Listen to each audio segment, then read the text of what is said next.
Hello, Aristo. Hello, Ron. Is it afternoon there? What time is it? Well, it's just before 11 a.m. Did I hear Okay. drums when you first came on? Did I hear drums behind you? Oh, there's music in the background here. They've got ongoing. And I'm worried about making it as quiet as possible on my end. Oh no, there's, it's pretty quiet here. You can hear the music. In other times, there's full of people, so kids are shouting. They're playing video games and all that stuff. So it's no problem. Yeah, I thought of the irony that I'm trying to make it as quiet on my end as possible, and then I'm thinking how it is sometimes on your end. Yeah, don't worry about it. As long as you don't have people rushing in there, knocking over and punching you or something, Well, I was just ready to call you, and my grandson knocked on my door, and his parents said, "Leave him alone. He's making a call," because I had already told them. And I went to the door and to see what he wanted, and he found the key to one of my locked bookshelves in the library, and it was in a little drawer underneath that cabinet, and he wanted to know what that key was for. Oh, you gotta revise all of your security over there. I mean, because kids are curious to the point of, really, really clever and outsmarting any of us adults. So, and they're driven to find out whatever you're hiding. And if they realize you're hiding something or want something to be private, they're going to try to make it public. If only we could be so motivated. Well, yesterday I was reduced almost to the point of tears. I had to watch all of the kids. Now, bear in mind, I have 3 grandkids here. There were 3 additional children from the neighborhood here, so I had 6 kids in the house. And my grandson pushes me. He demands attention. He demands my attention so much. And he actually won. He wanted to go ride his bike, but none of the other kids wanted to play outside. They all wanted to be inside watching movies and doing other things. And he wanted to go outside and ride his bike, but I didn't want him to ride his bike out there by himself, even though it's a secluded neighborhood and there's not a lot of traffic. Finally, I relented, and the look he gave me was, "I beat you." I went out there and let him ride his bike, and I went out there and watched him. So Well, you're learning. I mean, the kid hasn't seen you. He's trying. It's a natural human instinct to assess the other side to see what you can get away with. Even animals do it. I mean, and it's not about laying down the law or authority. When I was a Cub Scout back in elementary school in the U.S., the then mother, she had 5 kids. She was a Catholic who loved kids, 5 kids, all screaming around the house, plus 15. Twice a week we'd go and do our little, Cub Scout thing. And there were an additional 15 kids. And my mother was like, she ruled us with an iron fist, my brother and I. And she was like, "How can you do this?" She goes, "I just love kids, and, you have to know how to relate to them." And, that kind of thing is a new experience for you. And I think it's a positive experience because you're dealing with organizations and how to get people on the same page and all of that stuff. And a lot of people, even though they're adults and waking or not waking or all this, a lot of our behaviors come from a childhood-rooted type of dynamic. It's rooted in you'll learn a lot from the kid, and you'll learn a lot to be able to apply it in the group psychology that you're exploring now with all of these aspirations you have. So I think if you view it from that point of view, you're going to start enjoying it, and you'll see the success of actually, having the kid respect you, respect your strength, your determination, and where you draw the line, and how you draw the line. Well, quite honestly, at this point, I'm still at the place of exasperation and feeling very, very ineffective. And Day 1, that's day 1, day 2, day 3. I'm inadequate for the challenge. That's what I'm feeling at this point in time. I mean, if they came from some kind of West Point military academy, maybe it'd be different. But, this is a very, very constructive real-world experience. Anybody who wants to be an inspirer of adults needs to be able to deal with children. in a way that doesn't resort to overt discipline or complete laissez-faire, let them do what they want. Finding that balance point is tough, but women have an instinct for it. A lot of women do, a lot of don't. But if you can find that instinct, you can transfer it elsewhere. I mean, you know, that's a fantastic resource. Well, my daughter keeps informing me that only she knows how to handle, especially her son. Well, that's what, yeah, and I think he knows that she knows, and that, you know, he's using that information, but you have to prove it otherwise, you know, because as your daughter's father, you know how to handle her, so it goes down the line. Well, actually, none of them are handleable. That's the paradox. And you know, the irony is I've never wanted to be, even with my own children, I've never wanted to be totally in control. I've always wanted to allow them a certain level of autonomy and freedom, because I think that's important, but it's also important that that be done with respect, going both ways. It's exactly what you're talking about in the social situation. I mean, the do unto others and all of this, yes, we all need autonomy and freedom, and we're not children. We need even more freedom than children. But at the same time, there are certain boundaries where we don't want to disrespect other people. And a lot of people, our society is so twisted that we don't really understand that. We either take it too far or don't take it far enough.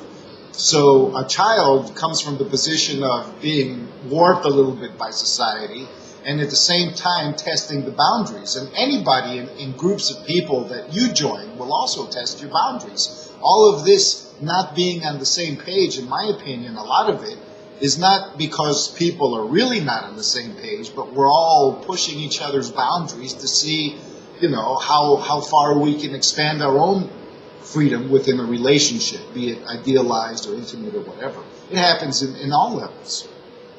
Yeah, one of the things I'm really aware of is that I'm watching a 5-year-old, for example, develop the early stages of ego development, which is absolutely essential for human beings to develop that. It's not a bad thing, but it does seem to place them at war with everything that anybody that's trying to tell them what to do, because it's one of his favorite things is, you can't boss me, Poppy. Well, I had a tough time in childhood because my parents ruled me with an iron fist. I mean, they were immigrants, they were working hard, they were tired all the time. They really didn't have time for me, but they didn't want me running around uncontrolled, and they didn't want to make waves because we lived in an all-white town that was very old money. And they didn't want, you know, so they told me to basically, you better not make waves or else, you know, and then I was, you know, corporeal punishment wasn't out of my purview of experience, shall we say. But when I went to school, I was abused by the kids there because of my long name and this and that and the other. And the teachers took the side of the kids. And they told my parents, you have to teach your kid to fight. You have to teach him to punch out everybody. That's the only way he's going to survive in this society.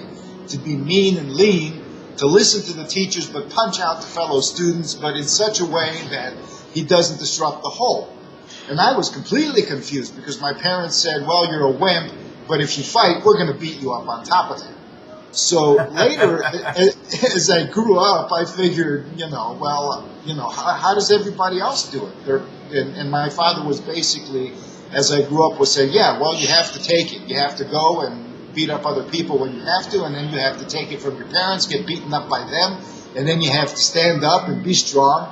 And it's like, well, that's not how you did it. You know, what's this attitude? But it led me down the path of trying to figure things out. That was one of the things, because it was incredibly traumatic. And the trauma didn't come from all of the abuse so much as it did from the confusion and not being able to rely on anything. So it's very difficult, and I realize that individuals have it, it's tough for individuals to be confused. Confusion is painful, very painful, especially for children. So if you can give a child a definite solution that they can actually apply that's, you know, allied to their best interest, so they don't have to sacrifice, even if they need to compromise with that solution, they're going to do it. You know, and so I think your grandson has been given a certain solution. He's got to be tough. He's got to stand up for himself. But he doesn't know what that really means and how it's really applied in the realistic world. That comes, with time. Well, at times he's the only boy. And the girls want to have some girl time, as they put it yesterday.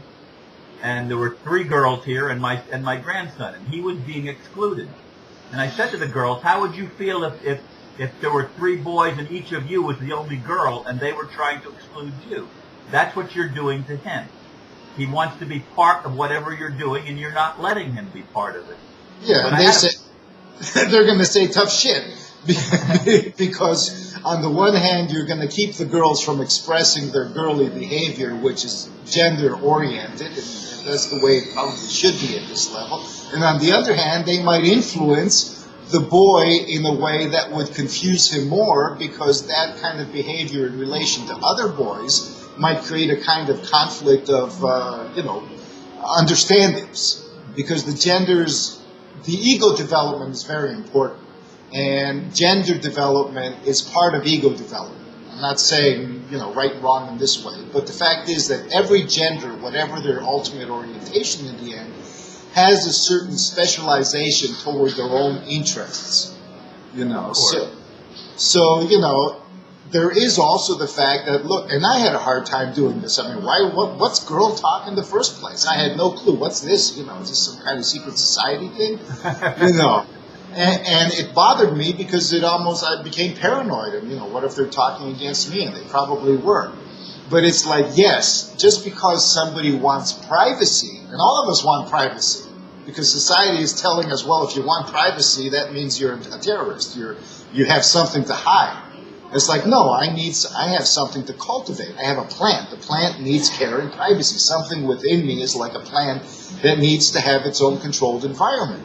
You don't want people running and banging on the door while you're in the bathroom. You don't want them having a party in your toilet while you're sitting on it. You want privacy. And a lot of times kids know they're going to know it much better, as they become teenagers. But at this point, they understand what privacy is from another viewpoint, Well, it's interesting that our conversation, and I'd rather have it be like a conversation more than an interview.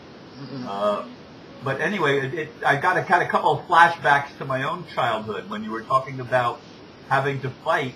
I was never a fighter, but I had kids that were picking on me. But what happened is I can remember forming alliances with some of the more macho guys, and I was like one of the brains in the class, and so I actually helped some of them do homework and stuff like that, and it was a reciprocal agreement. They sort of protected me from other bullies, if you will, and I did scholastic favors for them.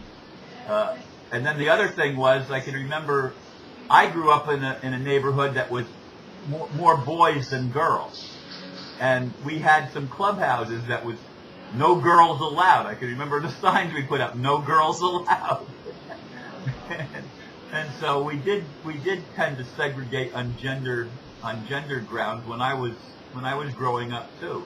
And I never even thought about that till we just had this conversation bringing it out. I find it incredibly valuable to have an open line of communication with your own past experience.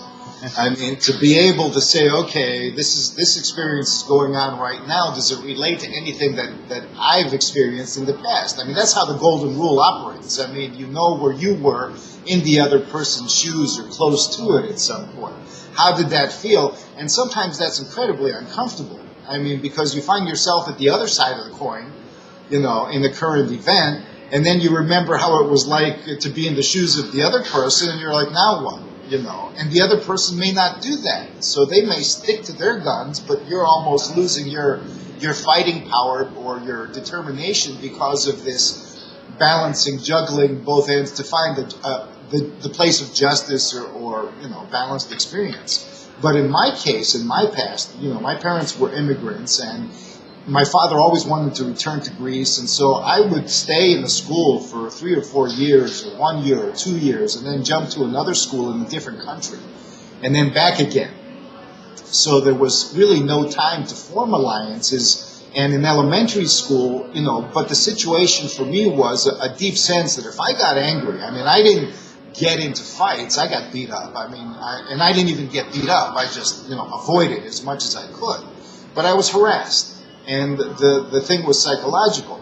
So the whole thing of standing up for myself was like, well, I have to go. I can't do it in a subtle, artful manner like other people seem to do it with this, combining diplomacy with throwing one punch at the right moment to not really get the parents of the kid upset, but become the hero or the good guy or the strong one, and not become the bad guy. For me, look, if I resort to violence, people would be scared around me because it's not that I'd lose control. I hated the violence so much that I was like, well, I'm not going to turn this into something acceptable, into an art form or something, that's going to lead to me becoming better in life, because it never stops. And you end up being in a hierarchy of competition, and no matter how much people talk about cooperation, the reality becomes, because we're so conditioned like this, that there's a dividing line between the cooperating wimps and the competing strong people, or the competing predators and the cooperating nice people, depending on which side of the line you're on. And, if you can see you can understand how difficult it is to decondition people from that by reverse engineering how difficult it is to deal with a growing boy, for example, who is now being conditioned by all these things. The processing, and how do I, well, he's being conditioned, he's malleable, so it's an opportunity to actually set the kid on a more balanced track. But, the kid's going to give you all the right questions, much more. All the big challenges. All the big challenges, the ones that are very difficult to face when you're an adult, because we all avoid them. He's going to say, why? If I'm cooperative, they're going to beat me up. What am I going to do? Or if I'm going to be a bully, I won't have any friends, and if I do, I have to rule them by fear. Or I have to kiss up to one bully and be the beta male or the gamma male or the third or fourth down the line in order to keep the hordes of the masses of wimps at bay. How am I going to do this? And most people are like, well, we're a group. And in college, they kind of addressed it. When I went to the States, it was basically like, we're a group, and we have to fight these other groups. And a kind of tribal type situation. And your place in the group is place 5 amongst 10, so to speak, or place 7, and there's constant pecking order, reorientations and challenges. And it's ridiculous, because that is, that whole tribalism is what the Matrix is also promoting. It's instinctive in us because it's a survival thing, and the Matrix constantly promotes that our lives are in danger. And, so it's a great challenge to be able to decondition ourselves without actually falling for the hypnotic suggestion that if we do, we're going to die or we're going to put our survival in danger. So one of the great things, and that's why I really believe that your experience now, I would say, well, be thankful that your family is there and giving you all these challenges, that this school of intense training, because I believe it's divine providence. You can't get that training elsewhere, basically. Yeah, Margie made an interesting point last night on at the love line. We had a love line, which I was really, after the day that I had, I needed to do that love line last night. And the first 3 people that I connected with in the love line, I think there were 16 of us in the love line, and I connected with each of the other 15. And I felt so much love coming to me and a nurturing spirit around me. But Margie made a comment. She was the last one to comment toward the end. And she said that she had been feeling a very high, and all of a sudden she went into a low emotional state a few days ago. And she was meditating on it. And the message that she got was that you humans don't yet understand negative energy. Negative energy is grounding energy.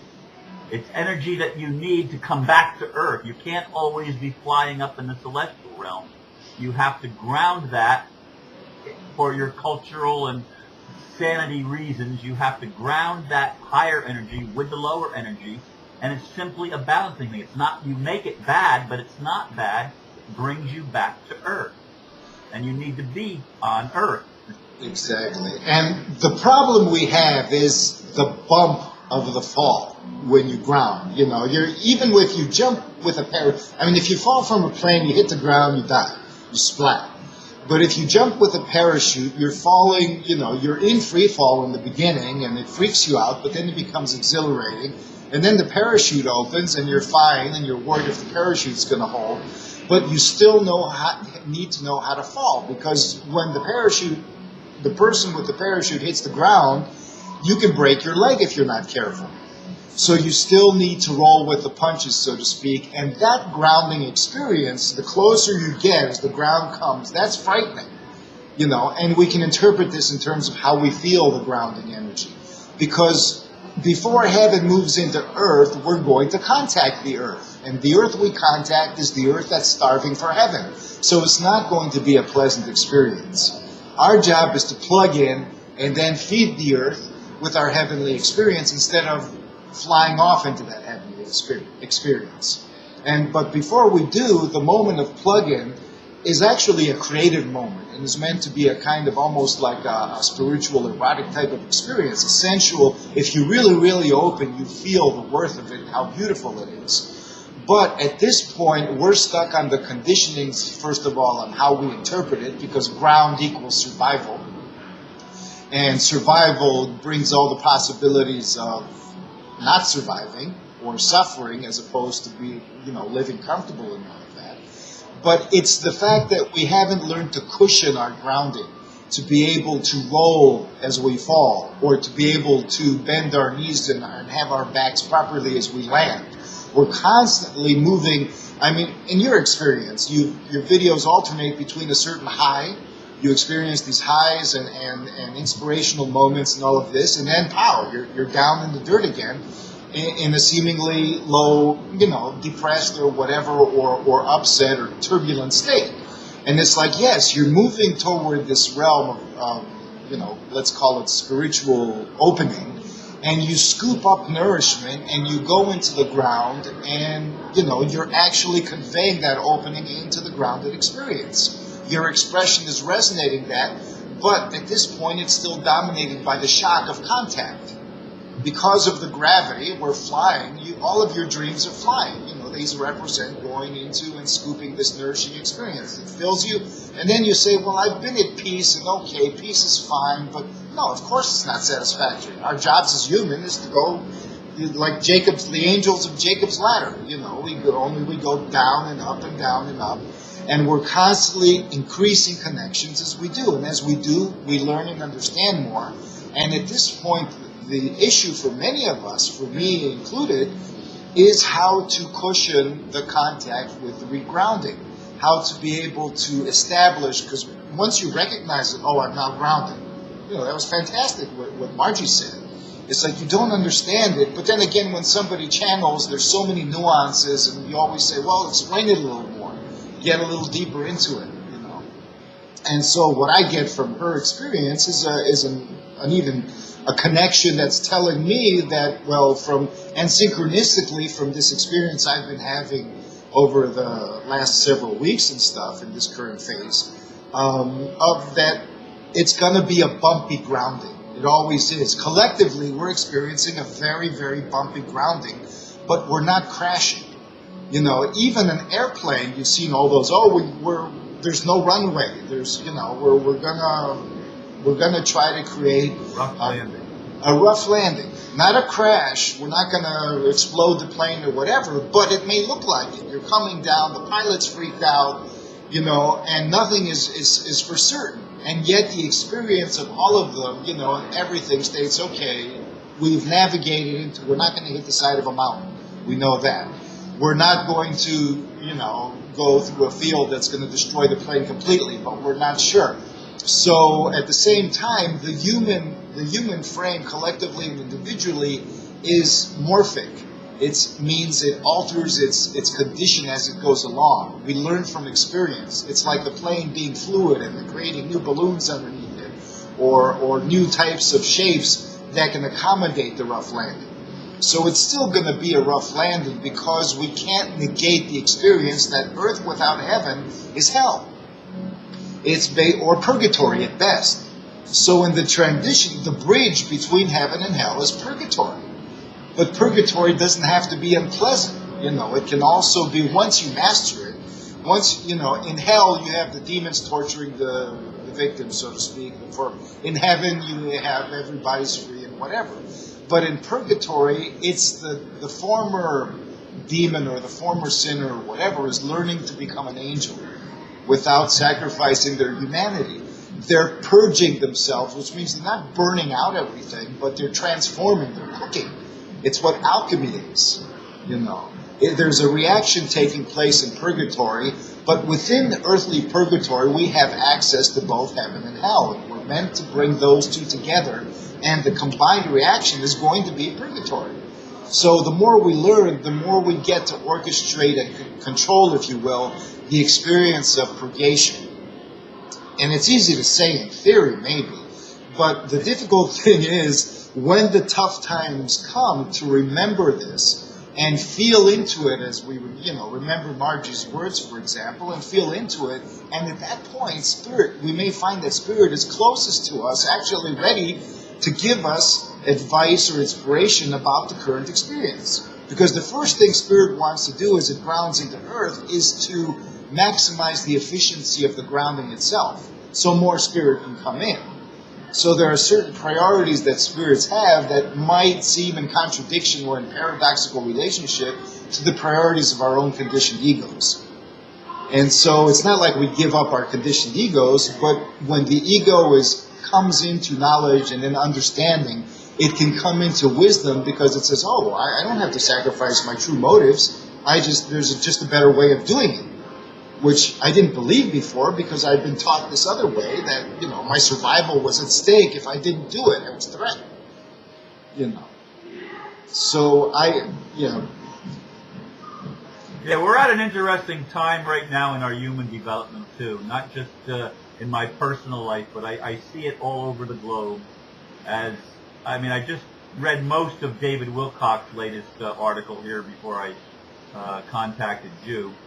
I was spending time reading that, and he's absolutely right on that. There's so many, so much evidence that the truth is coming out and it's unstoppable, and that's going to, yes, it's creating some uncertainty because we don't know exactly how it's going to play out, but we know that the old way, the old paradigm cannot survive. There's just too much evidence to the contrary that the elite cannot maintain their dark agenda, if you will, that too many people understand that what's going on.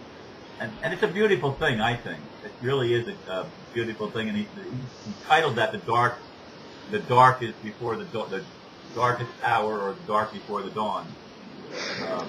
Did you look at that by any chance?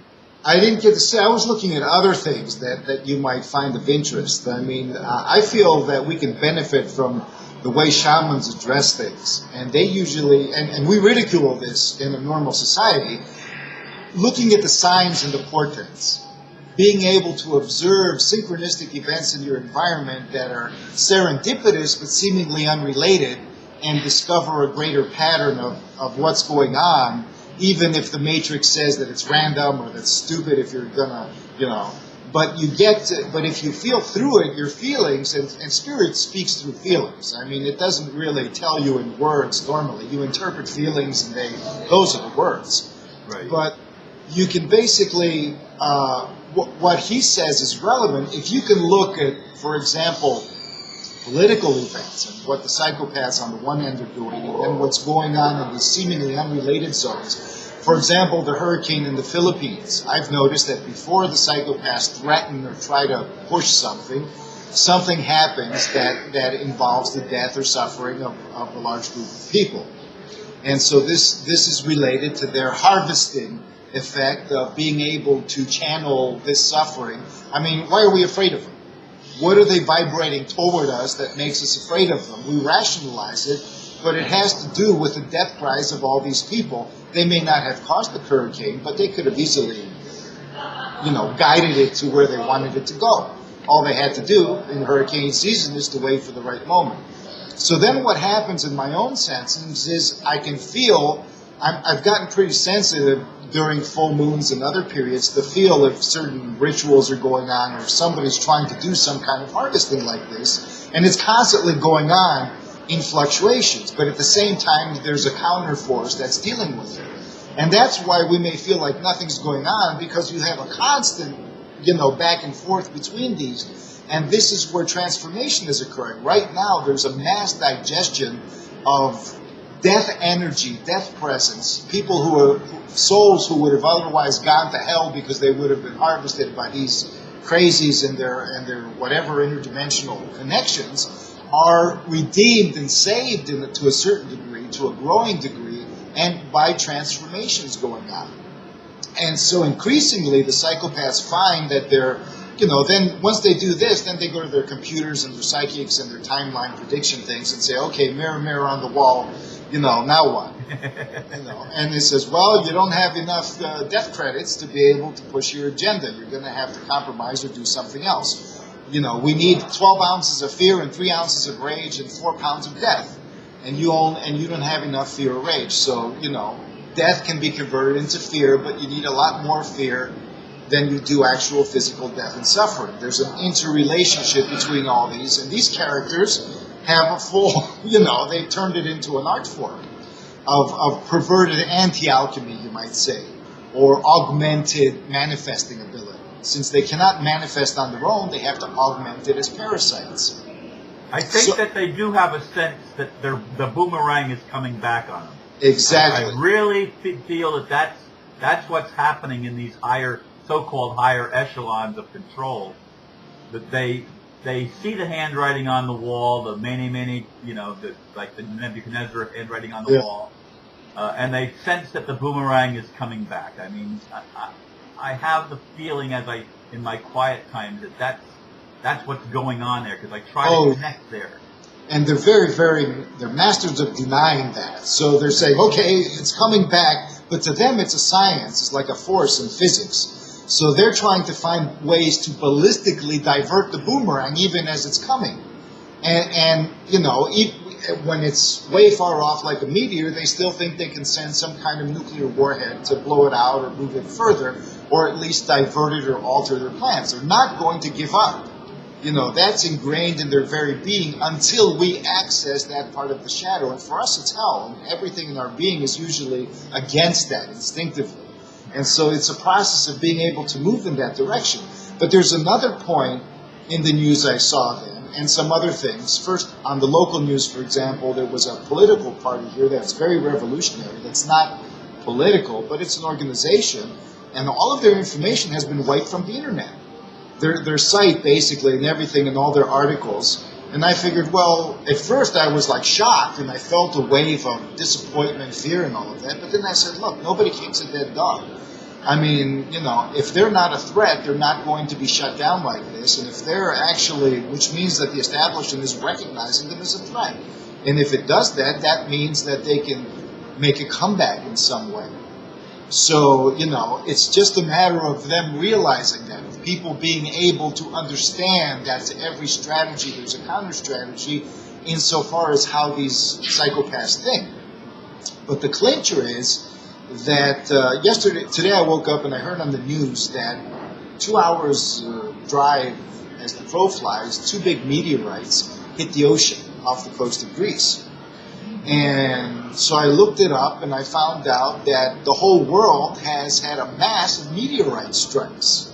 Starting from Queensland, Australia, Okinawa, Japan, Russia, the Ukraine, this thing at the west of Greece. Sonic booms. There was another part in Greece where they saw lights in the sky and incredible flashes of green and blue meteorites. And they were going in different directions. And then off in Quebec, there was another one, and in Minnesota, and from Los Angeles to British Columbia. And so I go on to the meteorite blog. I don't know that. I just Google it, so anybody can do it. Meteorite falls or meteorite news. And basically, they predicted back in some days ago, a week ago, they said, well, 3 large asteroids that are about a quarter of a mile in diameter each are passing close to the Earth. And one smaller one is passing within the lunar orbit. This one, the small one, is about the size of a football field. So they said, we predict between November 20th and December 4th, there are going to be massive meteorite sightings, at least, all over the planet.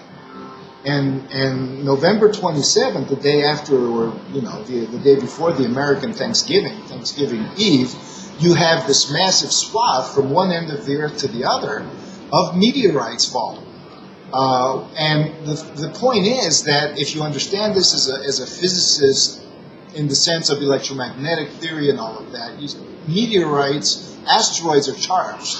They're electrically charged. But electrical charge in space is plasmic. It's not like a current that's just one thing that goes from one point to the other. It's like the sun, the solar wind. It's alive. In fact, the word plasma, scientists called it plasma because in Greek that means living thing.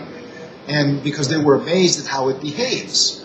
And many believe that there are forms of awareness that are based on plasmic fields. And this is the major force in the universe. And official science is aware of this, or else they wouldn't have stolen all the Tesla technologies because he was basing it on. But they keep promoting ideas of black holes, of gravity, of steam exploding, of anything except for plasmic events. Even though all of the phenomena in our universe, it's called the electric universe theory. And its scientists basically got fed up with this conventional BS of making mathematical models that are completely outlandish and that are feeding all of our science fiction shows and the young people so they don't enter the actual what's going on zone. They don't understand the importance of the electric fields that may be media of other life forms. ETs may be transmitted. I mean, the whole idea of fairies and this and that on Earth are based on the electromagnetic field atmosphere around plants and animals and emanating from the Earth itself. And jinn, smoke, and fire is plasma. And so all of these things are basically connecting the spirit world with the natural world. There is a bridge between these, and we can experience it that way. But it seems that synchronistically, as this harvesting of death energies for some kind of strategic advancement of what these psychopaths are doing. Oh, and today I looked at the news, all of the billionaires are dumping their stocks. They're ready for an impending economic collapse because of what this fool Bernanke is doing. Like, he's out of control. He doesn't know what he's doing. I mean, come on. These billionaires and Bernanke and the Federal Reserve are all in cahoots. This is all a theater. And they're making this theater as part of their, okay, now let's give our claim substance by channeling this kind of energy. These people are optimists of a certain type. They're not real ones, but they've modified it in a perverse, cancerous way. So it's not just business as usual in the matrix sense. There's always something else going on.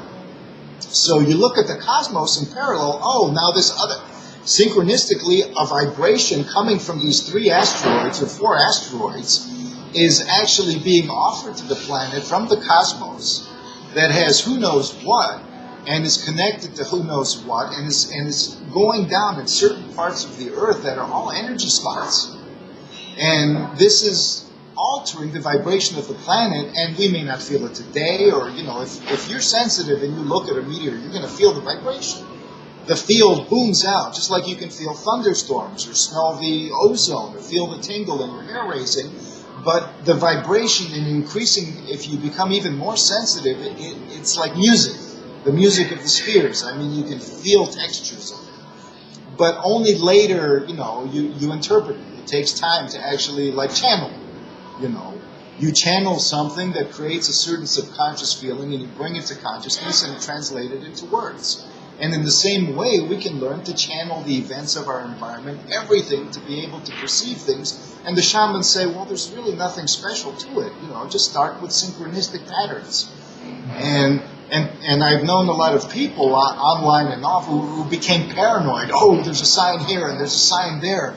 And too many signs. It's like, dude, or dudette, you're not feeling the signs. You're trying to rationalize them. You can't. Your reason has no way to pick and choose because it's based on predetermined givens, on conditioned ones.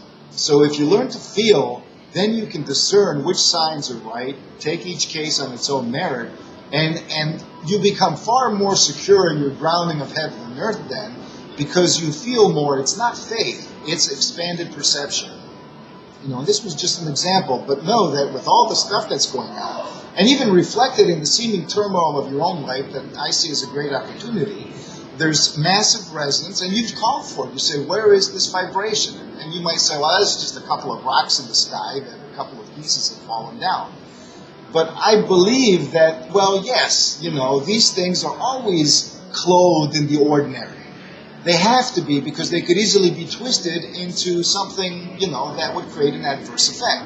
Imagine if a real UFO came down, and, what the panic that the psychopaths would try to create, or something happened, and imagine them trying to orchestrate something else, or, I don't know what. I mean, there have been conspiracy theories of them trying to say that the ETs are attacking, so we have to create a new world order. The thing is, they're creating enough upset and suffering. What nature wants to do is cushion the blow at this time. In the past, it may have sunk Atlantis, but right now, it wants to create, even though we're screaming against nature and God and saying, it's not enough, you're not doing anything, we can't feel it. Well, the last time you felt it, you bitched at me because I was too hard on you. So this time, basically, the essence is saying, look, it's not just human beings that are suffering. It's the essence of the planet. It's the essence of life. It's the goddess. It's the underworld. It's, a whole continuum. And so we can't have everything, and that's what the psychopaths are trying to do. Poke and poke and poke until we create we react instinctively. And I think this counterforce is something, and it's going to be interesting to see how this develops over the course of the next month. Through the solstice. Indeed it will. Yeah, we're over 40 minutes, just about 42 minutes since we began. So yeah, I know. I said we're going to be discussing, but I ended up taking off on my own. It was a perfect. It was a conversation, and that's what we wanted. We wanted a conversation, and I think we had a good conversation. It started out with children, but it went to world events, and I'm sure people will be able to relate on both aspects of it. Then I'll leave it to you to pick the title, because I have no clue what you're going to call this one. I have no clue either. I'm going to have to listen to it probably a couple of times in order to figure out and take notes and see what I can come up with as an overall title that's both attractive and and yet representative of what we actually talked about. Sometimes my titles don't always cover what I talk about, I've been told. But anyway, thank you, Aristo. And thank you. I really enjoyed it. I'm looking forward to more conversations like this. Okay, very good. Let's stay loose, and we'll see when we're going to have them, because I have to try to work things into the schedule of what's happening now in the house around me. All right. No problem. Okay, thank you much. Thank you. Have a happy Thanksgiving with the rest of it for your day. I don't know. Do they do Thanksgiving in Greece? It's an American holiday, exclusive. Okay. So well, every day can be Thanksgiving then. I'm an American citizen, so it's okay. Okay. Thanks, Aristo. Okay, till next time. Namaste.